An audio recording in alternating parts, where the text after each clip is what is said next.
अब तो यहाँ बुरा इलेक्शन है, बुरा दम इसकी कैच काटेंगे, सीधी सी बात है भैया, बिल्कुल घसीटांगे भाई। आगे जहाँ भी इलेक्शन होगा वहीं जाएंगे हम। और अब हम चमन गांव में जा रहे हैं, बिल्कुल 5-7 गांव में हमारे कवर हो चुके हैं। बीजेपी सरकार मुर्दाबाद मुर्दाबाद मुर्दाबाद, खट्टर सरकार मुर्दाबाद मुर्दाबाद मुर्दाबाद, हरियाणा सरकार होश में आओ होश में आओ होश में आओ, बीजेपी सरकार होश में आओ होश में आओ होश में आओ, दुष्यंत चौटाला मुर्दाबाद मुर्दाबाद मुर्दाबाद, जेजेपी सरकार मुर्दाबाद मुर्दाबाद मुर्दाबाद, हमारी एकता जिंदाबाद। क्या आप विरोध कर रहे हो गाँव में जाकर के? बीजेपी को हराना, बिल्कुल हराना, इसका बिल्कुल सर्वनाश करना। सब कुछ तो बेच दिया, क्या दावा करी है? एयरपोर्ट इन्होंने बेच दिए, स्कूल इन्होंने बेच दिए, बस इन्होंने बेच दी, रह गया क्या यहाँ पे? कुछ भी नहीं रहा, सब कुछ प्राइवेट निजीकरण करने लग रही है सबका। नमस्कार, आप देख रहे हैं दी ग्राउंड नेटवर्क, मैं हूं आपके साथ विक्रम इंदौरा। इस वक्त मैं बड़ौदा हलके में मौजूद हूं और आपको पता ही है कि हमारी टीम गांव-गांव जा रही है और चुनावी की सरगर्मियों में हम ये जानने का कोशिश कर रहे हैं कि कौन यहाँ पर जीत रहा है, कौन हार रहा है। आप ये जिंदाबाद और मुर्दाबाद करते हुए लोग नजर आ रहे हैं। इनका ये रोष प्रदर्शन गांव-गांव, गली-गली और मोहल्ले-मोहल्ले में गूंज चुका है और भाजपा सरकार के विरुद्ध जबरदस्त रोष है और इनका प्रदर्शन जो है लगातार जारी है। आपको बता दें कि ये प्रदर्शनकारी जो है ये हरियाणा रोडवेज के 2018 में 2500 भर्ती हुई थी। बाकायदा इनको कहा गया था कि आपको हटाएंगे नहीं और इनको डीसी रेट पर जो है भर्ती किया गया था। आज हमारे साथ है, आइए इनसे बात करते हैं। और मैं 3 डिपों से जो है कि अगवानी कर रहा हूँ मैं, और जो मैं 3 डिपों का प्रधान हूँ। ये वर्ष 2018 में हड़ताल की गई थी जी रोडवेज कर्मचारियों द्वारा किलोमीटर स्कीम के विरोध में। तो हमें सरकार ने बुलाया था सन 2018 में। सारे साथी ये वही साथी हैं जो हड़ताल के दौरान लगाए गए थे और सरकार ने आश्वासन दिया था, जीएम ने टीएम ने आश्वासन दिया था कि भाई आप लोगों को जो है कि डीसी रेट पे रखा जाएगा। कि हमें तो पता नहीं है जी, पहले भी हड़ताल हुई थी सन 1993 में, तो उन्होंने कहा था कि भाई पहले भी हड़तालें हुई हैं और आपको सन 93 की पॉलिसी से जो है एडजस्ट किया जाएगा।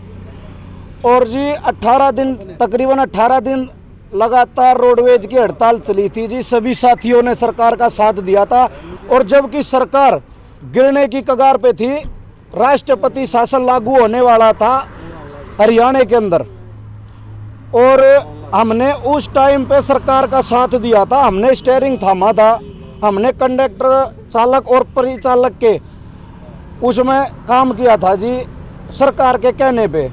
और 18 दिन के बाद हमें बाहर का रास्ता दिखा दिया गया। सारे साथी प्राइवेट सेक्टरों में काम कर रहे थे, वहाँ से भी निकाल दिए गए और 2018 से और आज तक बिल्कुल बेरोजगार बैठे हुए हैं जी हम अपने घर पे। अब क्या यहाँ पर क्या प्रदर्शन किस तरह का है? यहाँ पे बिल्कुल प्रदर्शन हमने पहले भी किए थे जी, पंचकुला में भी किए थे प्रदर्शन। हमारे ऊपर लाठीचार्ज भी किया गया था और उस लाठीचार्ज में हमारे कुछ साथियों को चोटें भी आई थी। हमारा एक साथी है, उसके सर में चोट लगी थी, उसको जो है कि कम दिखाई देने लगा है चोट के कारण। और एक साथी, 2 साथी हमारे बीच से मतलब एक्सपायर हो चुके हैं, 2 साथी हमारे गुजर चुके हैं। और हम लगातार प्रदर्शन कर रहे हैं। पंचकुला में हमें आश्वासन दिया गया था, डीजी साहब ने भी कहा था और जी सीएम साहब ने भी विधानसभा के अंदर ये कहा था कि भाई अभी हमारे पास बसें नहीं है और जिस दिन हमें बसें आ जाएंगी सरकारी बेड़े में, जिस दिन बसें आ जाएंगी आप लोगों को एडजस्ट कर दिया जाएगा। वो सरकारी, वो क्या नाम है, किलोमीटर स्कीम वाली बसें भी आ चुकी। सीएम साहब ने कहा था कि भाई चालक परिचालकों को 720 बसें जिस दिन आ जाएंगी और आप लोगों को भाई उसमें एडजस्ट कर दिया जाएगा। उस दिन से और आज तक बिल्कुल झूठे आश्वासन दे रहे हैं जी, हमारे को बिल्कुल झूठे आश्वासन दे रहे हैं, बिल्कुल बेरोजगार बैठे हुए हैं। अब यहाँ पर क्या कर रहे हैं आप? यहाँ पे बिल्कुल विरोध कर रहे हैं जी, बिल्कुल जोर शोर से बीजेपी का बिल्कुल जोर शोर से विरोध करेंगे और बिल्कुल हम इस सरकार को हरा के छोड़ेंगे जी। यहाँ बड़ौदे हल्के के अंदर 54 गाँव आते हैं, 54 के 54 गाँव में हम बिल्कुल विरोध प्रदर्शन करेंगे। अगर हमारा रोजगार वापस नहीं दिया तो आने वाले टाइम में बादली में भी हम विरोध प्रदर्शन करेंगे। और करनाल के अंदर भी करेंगे और फरीदाबाद मूलचंद शर्मा के ऑफिस का भी घेराव करेंगे, उसकी कोठी का भी घेराव करेंगे। अब ये जो इतने कर्मचारी हैं आप, ये कहाँ से आए हुए हैं?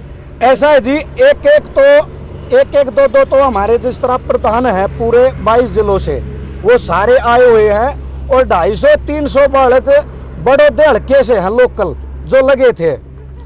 सोनीपत डिपो में और अपना गोहाना सब डिपो आता है उसमें लगे थे बड़ौदे हल्के से जी। 250-300 बालक हैं, वो सारे साथी हमारे साथ है। एक बालक जो है कि हर एक डिपो से प्रधान बुला रखे हैं जी हमने।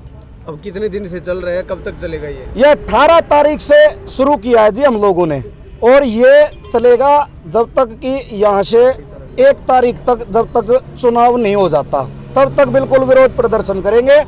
और एक और बात बता देता हूँ मैं मीडिया के माध्यम से, परिवहन मंत्री जी को, मूलचंद शर्मा जी को, और हमारे जो माननीय सीएम साहब हैं मनोहर लाल खट्टर जी, और ओपी धनखड़ साहब हमारे प्रदेश अध्यक्ष हैं, मीडिया के माध्यम से उन्हें एक बात और कहना चाहता हूँ हाथ जोड़ के कि जी हमारी सुनवाई कर लो ना। तो पहले भी देखा है भाई साहब, गरीब आदमी की हाय बहुत बुरी होती है। पहले भी देख लिया, 8 मंत्री हराए थे, कैप्टन अभिमन्यु, कृषि मंत्री रहे थे ओम प्रकाश धनखड़, और जी कृष्णलाल पवार, वो सारे हार रहे हैं। यही है जी गरीब आदमी की हाय। अगर गरीब आदमी के हाय एक बार लोहा भी भस्म हो जाता है, गरीब आदमी अगर अपनी हाय लगा दे, आत्मा पकड़ के अगर बद्दुआ दे देगा तो भाई साहब लोहा भी भस्म हो जाता है। मेरी हाथ जोड़ कर विनती है जी सीएम साहब से कि हमें बिल्कुल हमारा रोजगार दिया जाए। हम सरकारी रोजगार नहीं मांग रहे, हम हमारा वो रोजगार देते, बिल्कुल डीसी रेट पे नौकरी कर लेंगे, हमारे बच्चों का पालन पोषण हो जाएगा, हमारे माता पिता है सुचारू रूप से हम उनका पालन पोषण कर लेंगे। और कल हमने जो रडबा गांव में प्रदर्शन किया था तो हमारे ऊपर गांव वालों ने धक्काशाही की, हमारे बैनर वगैरह पाट दिए गए थे। हाँ, ईंट भी मारी है जी, 2-3 साथियों की चोट भी आई है। किसने मारी है? ये गांव वालों ने, जो बीजेपी के कार्यकर्ता हैं उन्होंने। धनखड़ा था, उसके विरोध में हम गए थे, कल का प्रोग्राम था उनका। बिल्कुल शांतिपूर्वक धरना चला हुआ है जी। भैया जो ये सरकार है बहुत ही निकम्मी है, बहुत ही झूठी सरकार है। जींद इलेक्शन था, जींद इलेक्शन में ये बोला कि आप हमारा साथ दो, हम तुम्हारा काम करेंगे। हमने अपनी जितनी रिश्तेदारी जींद में किसी सिस्टर ब्याह रखी थी, किसी के कुछ था, तो वहाँ जा जाकर इनका हमने प्रोग्राम करवाया, यहाँ तक सब कुछ। आज वहाँ से हमको गाली मिल रही है कि तुम तारीफ हमने वोट दी थी, लेकिन इन सरकार ने सिर्फ खान पीन से झूठे वादे से मतलब है और कोई मतलब नहीं है। रबड़ा गाँव में गए, वहाँ पर हमारे साथ लाठीचार्ज किया गया, 2 साथी हमारे चोट लगी हुई है, ईंट भी लगी है वहाँ पे, वो पीतल और इसी हल्के का। और अब हम चमुन गाँव में जा रहे हैं, बिल्कुल 5-7 गाँव में हमारे कवर हो चुके हैं। अभी तक कितने गाँव जा चुके हो आप? हम अभी तक 10 गाँव में जा चुके हैं। अच्छा, आपका मुख्य एजेंडा क्या है, जैसा कि आप विरोध कर रहे हो गांव-गांव में जाकर के? बीजेपी को हराना, बिल्कुल हराना, इसका बिल्कुल सर्वनाश करना है, खत्म। क्यों हराना चाहते हो, जैसा कि सरकार बड़े-बड़े दावे कर रही है? सब कुछ तो बेच दिया, क्या दावे करी है? एयरपोर्ट इन्होंने बेच दिए, स्कूल इन्होंने बेच दिए, बस इन्होंने बेच दी, रह गया क्या यहाँ पे? कुछ भी नहीं रहा, सब कुछ प्राइवेट निजी करने लग रही है सबका, देश बेच दिया पूरा। तो आगे की क्या गतिविधि रहेगी? आगे गतिविधि है, अब तो यहाँ बड़ौदा इलेक्शन है, बड़ौदा में इसकी कैच काटेंगे, सीधी सी बात है भैया, बिल्कुल घसीटांगे भाई। आगे जहाँ भी इलेक्शन होगा वहीं जाएंगे हम, और बिल्कुल खुल कर प्रदर्शन करेंगे, अभी इसके खिलाफ हैं बिल्कुल हम।